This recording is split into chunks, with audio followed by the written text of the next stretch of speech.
Hello student, क्या हाल चाल। मैं उम्मीद करता हूं आप सभी लोग अच्छे होंगे और एग्जाम की तैयारी जोरों से कर रहे होंगे। तो चलिए चलते हैं हम 10 स्टेप पर, जिस पर हम साइंस के 5 अति महत्वपूर्ण क्वेश्चन करा रहे थे और 5वां लेक्चर लेकर आए हैं, जिसमें हम फिर से आपको 5 क्वेश्चन कराएंगे जो आपको पेपर में देखने को डायरेक्ट मिलेंगे। तो चलिए चलते हैं हम आज के पहले क्वेश्चन पर, जो बहुविकल्पी क्वेश्चन है। तो पढ़ते हैं हम क्वेश्चन क्या है। क्वेश्चन है हमारा, एक पारदर्शी माध्यम से दूसरे पारदर्शी माध्यम में प्रवेश करने पर एक प्रकाश की किरण के लिए अपवर्तन कोण का मान आपतन कोण से बड़ा है। तो इसके विकल्प दे रखे हैं कि किरण सघन माध्यम से विरल माध्यम में जा रही होगी। दूसरा विकल्प दे रखा है विरल माध्यम से सघन माध्यम में जा रही होगी। और तीसरा विकल्प क्या है, दोनों माध्यम एक ही होंगे। और चौथा ऑप्शन है इसका, सघन एवं विरल दोनों माध्यमों की संयुक्त सतह की दिशा में प्रवेश कर रही होगी या जा रही होगी। तो इसके बारे में थोड़ा सा जान लेते हैं। तो हमने पिछले लेक्चर में आपको बताया था कि जब कोई प्रकाश की किरण विरल माध्यम से सघन माध्यम में जाती है तो वो अविलंब की ओर झुक जाती है। तो उसका हम चित्र के माध्यम से समझ लेते हैं। माना ऊपर विरल माध्यम है और नीचे सघन माध्यम है। तो कोई प्रकाश किरण आई और प्रकाश किरण कितना कोण बना रही है, आई कोण बना रही है। और जब अपवर्तित होगी तो वो क्या होगी, अविलंब की ओर झुक जाएगी। तो इस केस में क्या होता है, जब कोई किरण विरल माध्यम से सघन माध्यम में आती है तो उसका आपतन कोण अपवर्तन कोण से बड़ा होता है। तो आपतन कोण अपवर्तन कोण से बड़ा होता है जब किरण विरल से सघन में आती है। लेकिन क्वेश्चन में क्या दे रखा है कि अपवर्तन कोण बड़ा है, यानी कि R बड़ा है, I छोटा है। तो ये किसमें हो सकता है, तो यहां से हम अनुमान भी लगा सकते हैं कि ये हो सकता है हमारा सघन माध्यम से जब किरण विरल माध्यम में जा रही होगी। तो इसका आंसर तो हमें मिल चुका है। इसका आंसर है सघन माध्यम से विरल माध्यम में जा रही होगी। चित्र के माध्यम से देख सकते हैं इसको भी। जब कोई किरण सघन से विरल माध्यम में जाती है तो ये हुई आपतित किरण, कोण बन रहा है आई। और जब ये अपवर्तित होती है तो R कोण बनाती है। और इस केस में तुम्हारा R कोण I कोण से बड़ा है। और ये दोनों ऑप्शन के बारे में बता दिया हमने। अब तीसरा ऑप्शन को थोड़ा सा डिस्कस कर लेते हैं। इसमें क्या है, दोनों माध्यम एक ही हैं। तो ऐसा कभी नहीं हो सकता कि दोनों माध्यम एक ही होने पर कोई किरण अपवर्तित नहीं होती है। किरण तभी अपवर्तित हो सकती है जब दो माध्यम अलग अलग होंगे। तो ये वाला क्वेश्चन का आंसर भी गलत हो गया। तीसरा क्या कहने की कोशिश कर रहा है कि हमारे पास एक सघन माध्यम है, मान लो ये एक पट्टी डाल दी, क्योंकि अब अपवर्तक पट्टी कुछ ना कुछ मोटा ही होगी। तो हमारे पास जो प्रकाश किरण आ रही है इस सवाल के अनुसार या इस ऑप्शन के अनुसार वो ऐसे प्रवेश कर रही है। तो जब ऐसे प्रवेश करेगी प्रकाश किरण तो वो अविलंब से ना तो दूर मुड़ेगी और ना ही अविलंब के पास आएगी। तो इस प्रकार इस क्वेश्चन का आंसर कौन सा होगा, पहला ऑप्शन। तो बच्चों चलते हैं हम आज के क्वेश्चन नंबर 2 पर, जो बहुत इंपॉर्टेंट है। और इस क्वेश्चन के बारे में हम पहले भी डिस्कस कर चुके हैं। और पिछले लेक्चर में मैंने ये भी बताया था, एक टेबल बनवाई थी कि इसको याद रख लेना, और उसी से ये क्वेश्चन बना हुआ है। और ये क्वेश्चन बार बार आता है, उस टेबल में से हर साल ये क्वेश्चन आता है। तो ये क्वेश्चन काफी इंपॉर्टेंट है, पढ़ लेते हैं उसका आंसर देते हैं। क्वेश्चन इस प्रकार है, किस रंग के प्रकाश की तरंग दैर्घ्य सबसे कम होती है।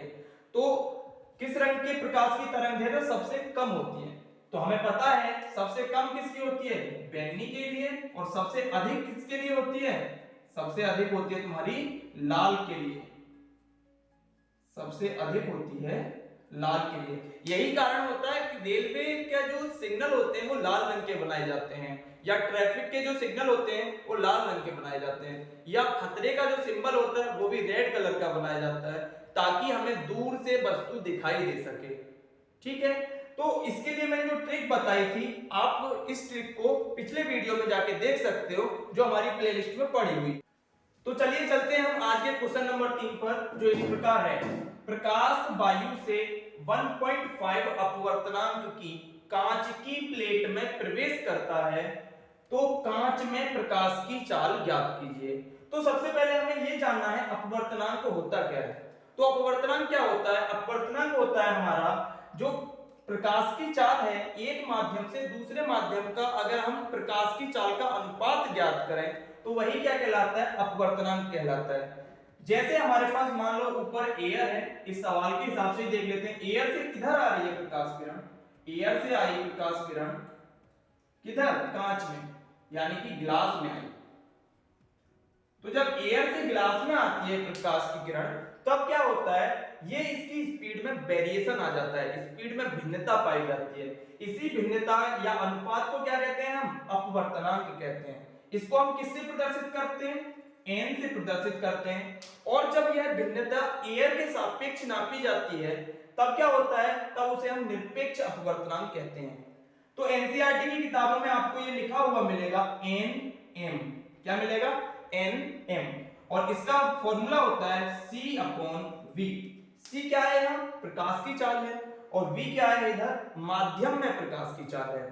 c प्रकाश की निर्वात में चाल और v माध्यम में प्रकाश की चाल है। तो यहां से हमें क्या पता चला कि जो अपवर्तनांक है, निरपेक्ष अपवर्तनांक, वो क्या होता है? c/v होता है। c का मान हमें सबको पता होना चाहिए। निर्वात में प्रकाश की चाल कितनी होती है? 3 × 10⁸ मीटर प्रति सेकंड, यही होती है बच्चों। तो हमें ये पता है, c पता है और nm दे रखा है, और हमें nm दे रखा है, सॉरी बच्चों। तो हम इसका वैल्यू पुट कर लेते हैं और v की वैल्यू यहां से प्राप्त कर लेते हैं। nm कितना दे रखा है हमें? nm दे रखा था हमें 1.5। तो वैल्यू रखते हैं 1.5 इज इक्वल टू c कितना है? 3 × 10⁸ अपॉन v कितना है? v तो ज्ञात ही करना है, तो v नीचे लिखेंगे। अब v इधर जाएगा हमारा लेफ्ट हैंड साइड और 1.5 आएगा राइट हैंड साइड। तो यहां से v का मान क्या प्राप्त हो जाएगा? v is equal to 3 × 10⁸ upon 1.5। जब हम 1.5 से 3 को डिवाइड करेंगे तो वो 2 टाइम्स जाएगा, तो ऐसे हमारी वैल्यू v की प्राप्त हो जाएगी। तो v प्राप्त हो जाएगा हमें 2 × 10⁸ मीटर प्रति सेकंड।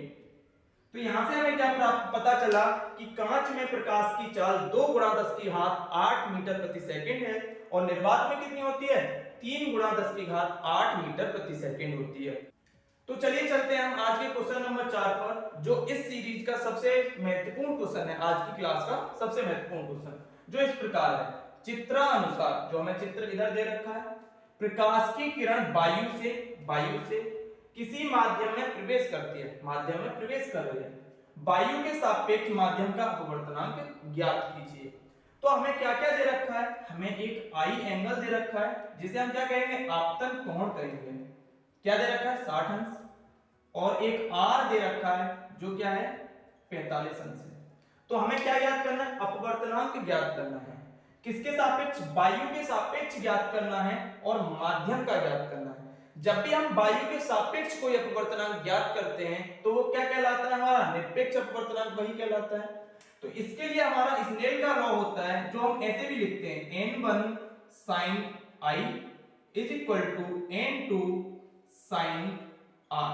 यहां n1 क्या है? n1 है वायु का अपवर्तनांक बोल सकते हैं, n2 क्या है? माध्यम का अपवर्तनांक बोला जा सकता है निरपेक्ष के रूप में।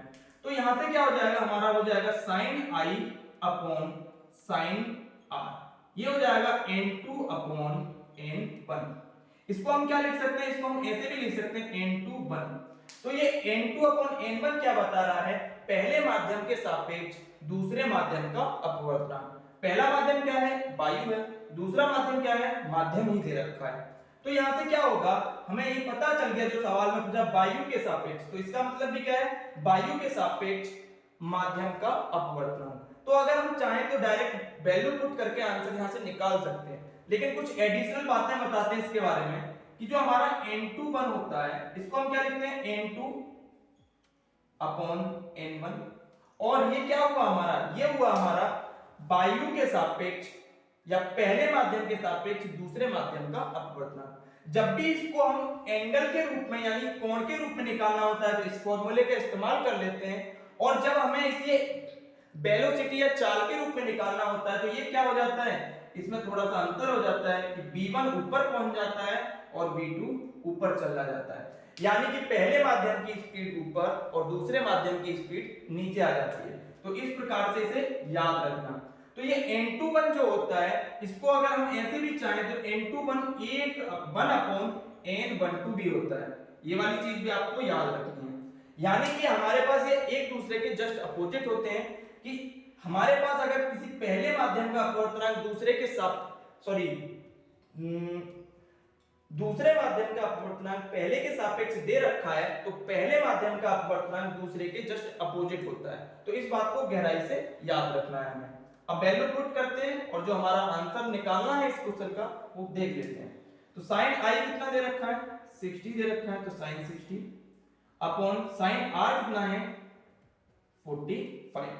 तो यहां से वैल्यू ये किसकी प्राप्त हो रही है, n21 की, और यही हमें ज्ञात भी करना है। तो sin 60 का मान कितना होता है, √3/2, और sin 45 का मान कितना होता है, 1/√2। यही होता है। अब क्या करते हैं, ये हमारे पास एक नियम होता है जो ऐसे यहां दिखाते हैं आपको, a/b/c/d हो और बीच में बराबर लग रहा हो, तो ये b c के साथ चला जाता है और ये d a के साथ चला जाता है। तो √2 किसके साथ चला जाएगा, √3 के साथ चला जाएगा। तो ये हो जाएगा तुम्हारा, इसे नीचे लिख लेते हैं, n21 = √3 × √2, √3 × √2 और अपॉन में आ जाएगा 2। तो इसको जब कैलकुलेट करेंगे तो ये क्या हो जाएगा, √3/√2। क्या हो जाएगा, √3/√2। लेकिन √2 हम नीचे लिखते नहीं है, तो इसका क्या कर लेंगे, परमेयीकरण कर लेंगे। तो परमेयीकरण तो था ही इसका, तो इसका आंसर हम यहीं छोड़ सकते हैं। तो यही इसका क्या है, आंसर है। तो चलिए चलते हैं हम आज के क्वेश्चन नंबर 5 पर, जो हमारा आखिरी क्वेश्चन है इस लेक्चर का। तो इस प्रकार है ये क्वेश्चन, वायु के सापेक्ष जल तथा कांच का अपवर्तनांक क्रम से 4/3 एवं 3/2 है। जल के सापेक्ष कांच का अपवर्तनांक ज्ञात कीजिए। तो इसमें सबसे पहले ये देख लेते हैं हमें क्या क्या चीज दे रखी है और क्या हमें निकालना है। तो एनसीईआरटी के सिंबलों के हिसाब से ही निकालेंगे सवाल, क्योंकि जब हम एनसीईआरटी के सिंबल के हिसाब से आंसर करते हैं तो हमें पता चलता है कि हमें आंसर किस हिसाब से करना है, और कॉपी भी हमारी उसी हिसाब से चेक होती है। तो सबसे पहले हमें क्या दे रखा है, वायु के सापेक्ष दे रखा है, और किसका दे रखा है, जल का। तो जल का दे रखा है किसके सापेक्ष, वायु के, और अपवर्तनांक को किससे प्रदर्शित करते हैं, n से। तो ये क्या हुआ, जल का अपवर्तनांक वायु के सापेक्ष कितना दे रखा है, 4/3। दूसरा, जल वायु के सापेक्ष किसका है, कांच का। तो कांच को हम क्या कहते हैं, ग्लास। तो ग्लास का किसके सापेक्ष है, एयर के। तो a, तो NgA कितना दे रखा है, 3/2। हमें ज्ञात क्या करना है, जल के सापेक्ष किसका, कांच का, यानी किसका ज्ञात करना है, कांच का। तो कांच क्या है, G है, और किसके सापेक्ष, जल के सापेक्ष ज्ञात करना है। तो ये हमें ज्ञात करना है। तो हमारे पास एक नियम होता है कि जब भी कोई प्रकाश किरण एक माध्यम से दूसरे माध्यम से, एक माध्यम से दूसरे माध्यम में, दूसरे से तीसरे में, और तीसरे से उसी माध्यम में चली जाए जिससे आई थी, तो उसका जो अपवर्तनांक होता है उनका मल्टीप्लाई करें तो सदैव कितना आता है, 1 आता है। तो इसी कॉन्सेप्ट का इस सवाल में हम यूज करेंगे। तो हमारे पास मान लो ये NW है, ये NGA है और ये NGW है। तो हमें क्या देखना, अगर मैं NGW ज्ञात करना चाहता हूं तो इसको इस टर्म में लगाओ कि ये जिधर से शुरू हो रहा है अंत उसी टर्म पे हो। तो GW निकालना है हमें, तो हमें W पे खत्म करना है इसको, या फिर ऐसा समझ लो कि इसे G से शुरू करो या W से करो, कोई भी तरीका अपना सकते हो हम। तो मान लिया हमने ये लिख लिया NGW, क्या लिख लिया, NGW। इसकी मल्टीप्लाई जहां से जो W वाला चालू हो रहा है उससे कर लो, NWA कर लिया। अब A वाला कौन सा है, A वाला ये है, A और G इसको पलट के लिख लेंगे हम। तो अभी लिख लेते हैं और इसके बारे में एक चीज बताते हैं। ये क्या हो गया, NAG। इसका मतलब क्या है, अब ये हो गया जो हमारे पास किसका था, गिलास का था एयर के सापेक्ष, ये हो गया एयर का गिलास के सापेक्ष। इसकी मल्टीप्लाई आपस में तीनों की करेंगे तो ये 1 प्राप्त होता है। इस फॉर्मूले को याद रखना है। और अभी मैंने 2 मिनट पहले पिछली क्वेश्चन में बताया था कि जो N21 होता है ये बराबर होता है N12 के। तो इसी कॉन्सेप्ट के हिसाब से आप देख सकते हो कि जब NGA दे रखा है हमें और हमें NAG लिखना है तो ये क्या हो जाएगा, जस्ट अपोजिट हो जाएगा, यानी कि NGA बराबर हो जाएगा तुम्हारा 1/NAG के। ठीक है, तो सबकी वैल्यू पुट कर लो और हमें वैल्यू NGW की प्राप्त हो जाएगी। तो लिख लेते हैं, ये हो गया NGW इंटू NW है कितना है 4/3। NAG को क्या लिख लोगे 1/GA, क्या लिख लोगे 1/NGA इज इक्वल टू 1। तो अगले टर्म में हम इसकी वैल्यू रख देंगे, ये हो गया NGW इंटू 4/3 इंटू 1/, NGA का मान कितना है 3/2, तो 3 नीचे आ जाएगा और 2 ऊपर चला जाएगा, ये किसके बराबर हो गया 1 के। तो इसका ऊपर मल्टीप्लाई, नीचे का नीचे मल्टीप्लाई, तो ये क्या आ गया NGW इंटू 4 2 जा 8 और 3 3 जा 9, किसके बराबर है 1 के। इसको दूसरी तरफ ले जाओगे 8/9 को, तो 9 ऊपर चला जाएगा और 8 नीचे आ जाएगा। तो इस प्रकार हमें NGW प्राप्त हो जाएगा 9/8, और यही क्या आंसर हो गया तुम्हारा, वायु कांच का अपवर्तनांक जल के सापेक्ष, और यही पूछा है जल के सापेक्ष कांच का अपवर्तनांक। तो यही हमारा इस सवाल का आंसर है।